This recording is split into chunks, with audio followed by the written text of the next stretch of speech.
everyone, and today I'll show you snap circuits. So there's a board and I just organize this kind of thing by its thing. This is a motor.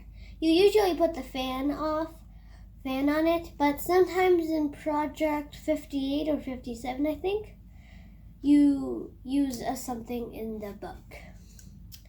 So now that we have this thing, this is it's inside this line, which is just a thing where like a light bulb, another kind of light bulb, but it's LED, and just and the motor.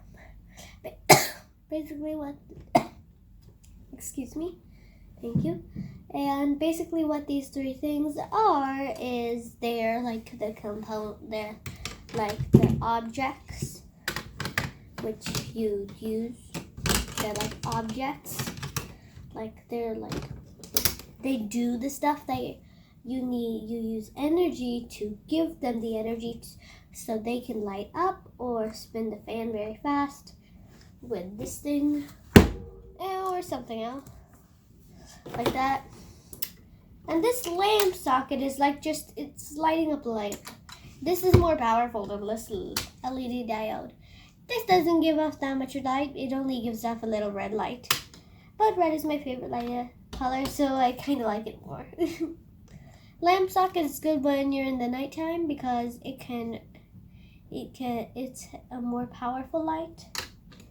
But if you do, so that is the place where we use the pieces which spin and two lamps. So those are some of the components, and now we're going to do to give off sound and also to control electricity, a resistor.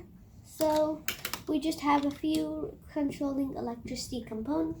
We have controlling electricity components, which is like a switch.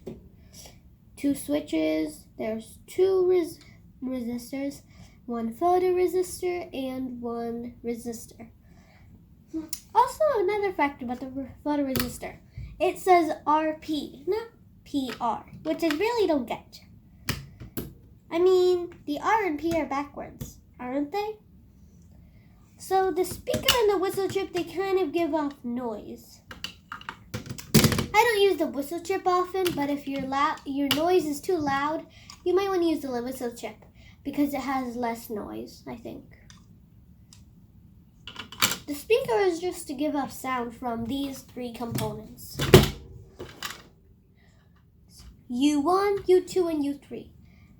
U1 is the music, U2 is the alarm, and U3 is the space war. Ick.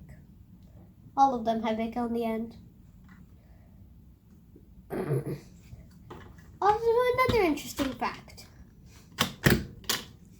U3 has all of the snap connectors where you can snap things together on the bottom. But U2 and U1, they have the stuff on the top, like, I'll show you. See this? See this? This thing is there, same. And then this thing is the same. This thing is different, and if you put it upside down, they're the same. So, yeah. And that's what the speaker is for.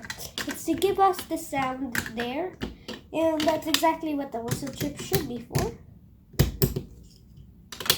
And moving on to the switches, which I already told you about and gave you a little introduction. This switch is just an on and off switch, but it's not just a switch.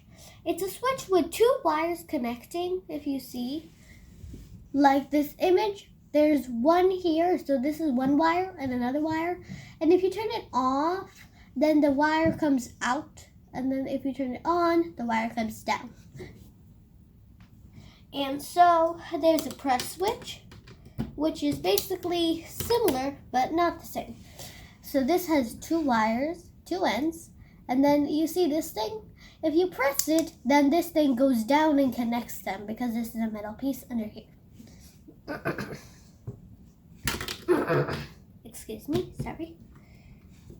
And this is a resistor. The resistor controls amount of electricity. So if you want a lot of electricity, this will control the sound. If I use music and you want an SP speaker, it has an SP at the bottom, so I just call it SP speaker. And if you use resistor to connect them together, then if you use resistor to connect them, like, let me just connect them here. And if it's going to be more than this is going to give less, this is going to make less power is going to flow through here. That's where the resistor helps. But if I use this connector, which is a 3 connector, then it will just connect and it won't control the power. So that's basically what a resistor does. It controls the amount of power that's in the end. Controls the amount of power. A photoresistor is similar to a resistor, but it's not the same. If I use a photoresistor, it's kind of like a switch. I make my own switches, but photoresistor is not a switch that I made with snap circuits. So this thing basically detects a wave of darkness over this.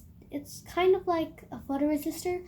Do you know how you might have an automatic light that turns on when you just pass by it? I have one too. If you have it, then it will it turns on when you just walk past it, or it senses you because you're there. The photoresistor senses darkness, though. It senses darkness from a little light. But it doesn't mine doesn't exactly work very well, so I might just show you the projects and I might not show you the photoresistor. So thank you for joining me in this introduction. But before we say goodbye, I want to show you some more stuff. A few more stuff, not that much. These are the batteries. This is a B1. It's a cover that holds the batteries and generates all the power. You will need a AA battery if you want to get this. And if you want to get this,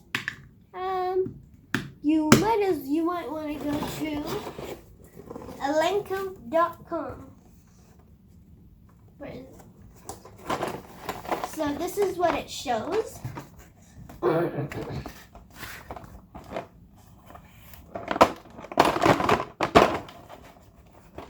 And here is the back. The back is more interesting, surprisingly, because it shows you all the pieces. And there's a lot of pieces, okay? So fun with the alarm.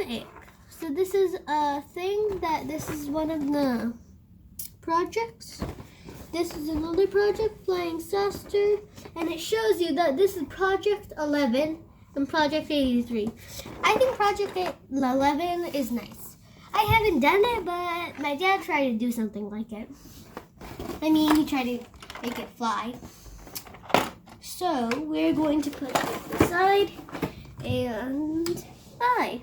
Hope you join me in the next video. I have a playlist on my channel, so if you check it out, then you can see this video and many other videos. Thank you and bye. Thank you for watching this video. Please